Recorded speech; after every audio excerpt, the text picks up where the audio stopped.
எல்லாருக்கும் வணக்கங்க. நம்ம வாழவாடியில் இன்றைக்கி மில்லில் வெள்ளை சோளம் சலிக்க போகிறோம். வெள்ளை சோளம் பார்த்திங்கன்னா காட்டிலிருந்து வர்றது இந்த மாதிரி தாங்க வரும். இதில் தூசி, மண், கசடு எல்லாமே இருக்குங்க. இதில் பார்த்துட்டிங்கன்னா நம்ம ஃபஸ்ட்டு தூசு, மண் இது எல்லாத்தையும் பிரிச்சுருவோம்.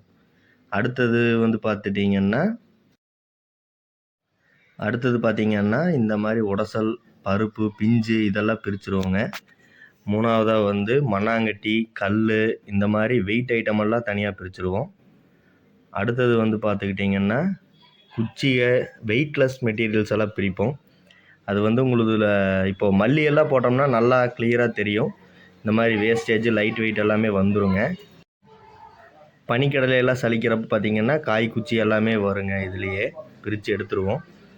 இதுதான் இப்போ நம்ம பார்க்க போகிறதான் ஃபஸ்ட் குவாலிட்டி நயம் சோளம் அவுட்புட். இதான் அவுட்புட்டுங்க. இந்த மாதிரி தான் சாக்கில் போட்டுருவோம். இதே மாதிரி நாங்கள் இன்னமும் வேறு மெட்டீரியல்ஸ் எல்லாமே கிரேட் பண்ணுறோம். உளுந்து, தட்டைப்பயிறு, பாசிப்பயிறு, பனிக்கடலை, கொத்தமல்லி எல்லாமே கிரேட் பண்ணுறோம். ப்ராசஸிங் பண்ணி கொடுக்குறதுக்கு பர் கேஜிக்கு ₹2 சார்ஜ் பண்ணுறோங்க. நம்ம யூனிட்டு திருப்பூர் மாவட்டம், உடுமலைப்பேட்டை வட்டம், பெரியவாழவாடி கிராமத்தில் இருக்குதுங்க. உங்களுக்கு ஏதாவது தேவை இருந்தாலோ, வேறு ஏதாவது டவுட் இருந்தாலோ விசிட்டிங் கார்டில் இருக்கிற நம்பருக்கு கால் பண்ணுங்கள். ரொம்ப நன்றி.